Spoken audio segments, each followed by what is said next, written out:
All right, so today we are going to take a quick look at the procedural way to add and subtract fractions as a review.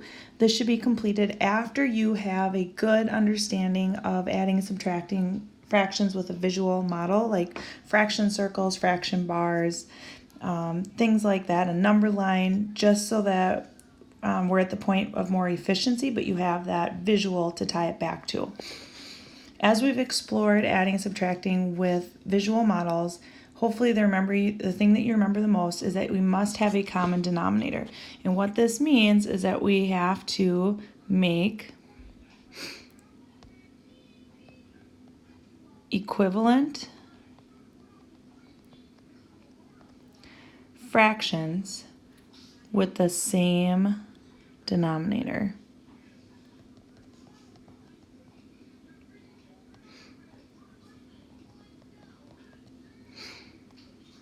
And the reason that we do that is that then we have this way to basically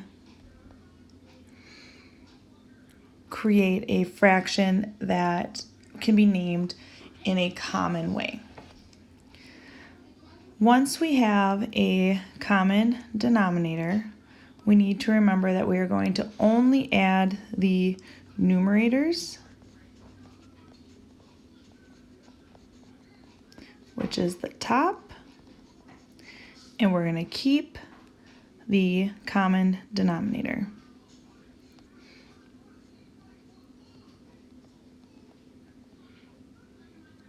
Or the bottom.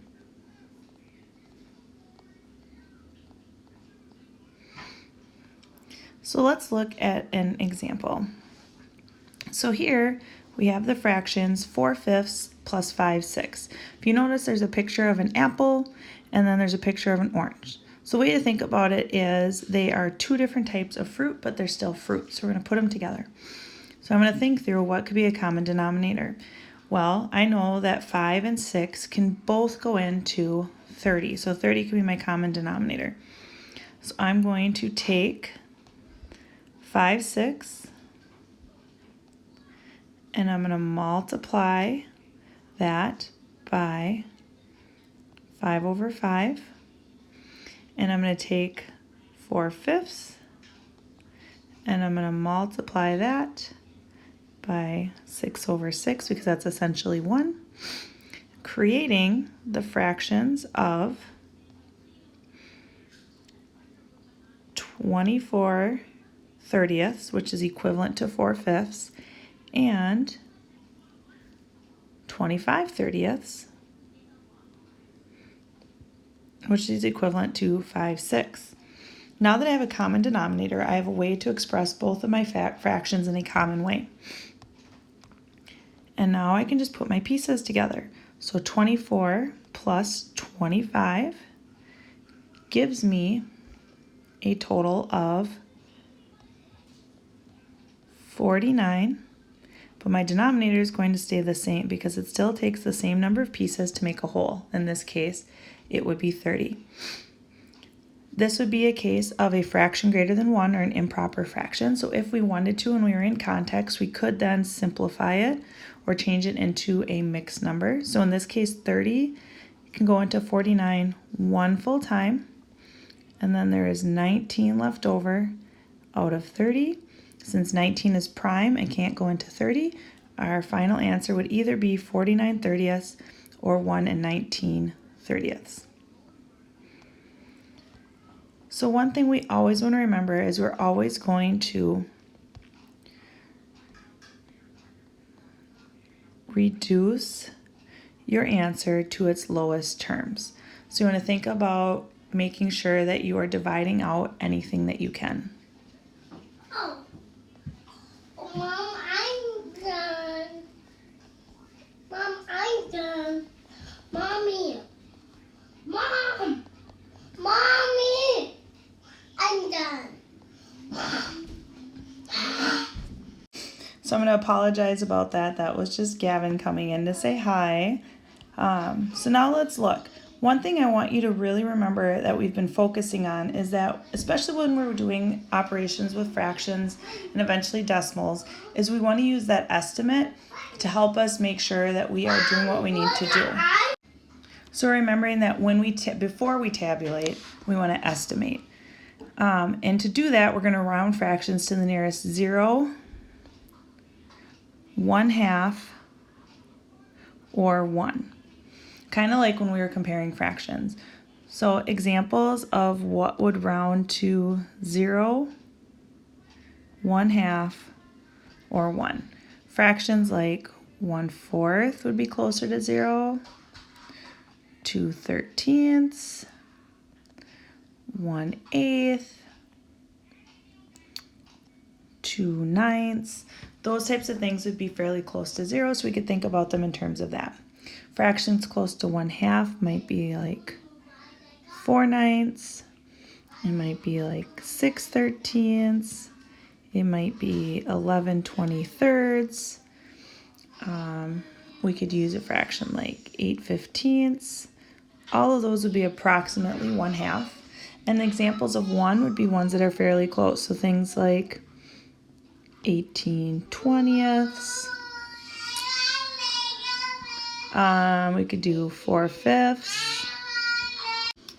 We could also do 5/6 or something like 7/8. So before we calculate, we're going to jot down an estimate, and then you're going to check. What does it do? Yep, we're going to check when done.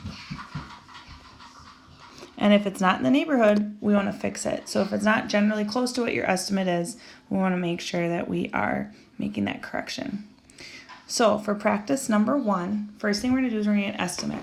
So 6 out of 7 is fairly close to 1. 3 out of 4 is also fairly close to 1. So we're going to think of this as 1 plus 1 equals 2. So that's our estimate. We're going to find a common denominator. So for 7 and 4, I know they both go into 28. So I'm going to multiply by 7 over 7. I'm going to multiply this one by 4 over 4. So I'm going to have 24/28 plus 21/28. Then when we add 24 plus 21, we end up with 45, still out of 28. And then we're going to look to see if we can simplify that. So they don't have a common factor that I can divide them both by, but if I want to, I can also change them into a mixed number.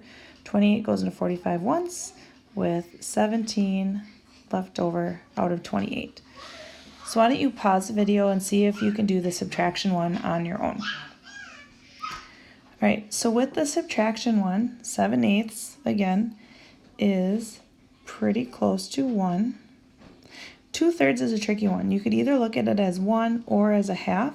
So I'm going to say 1 plus 1 is 2, but I could also have 1 plus a half equals 1 1/2. So my answer should be somewhere between 1 1/2 and 2. Common denominator for 8 and 3 would be 24. So I'm going to multiply to create equivalent fractions, creating 21 out of 24, and then we have minus 16 out of 24. All right, so 21 minus 16 gives me 5/24. And then when I look at my estimates, I actually realize that I added on my estimates instead of subtracting. So I'm going to go back and change that to subtraction. So I could have 1 minus 1, which is 0. And I could have 1 minus a half, which would be a half. So my answer should be somewhere between 0 and 1/2. Half of 24 is 12. So this would be relatively close because it would be in between the two. So my answer would be reasonable. So we would say that both of these check out after we look at our estimate.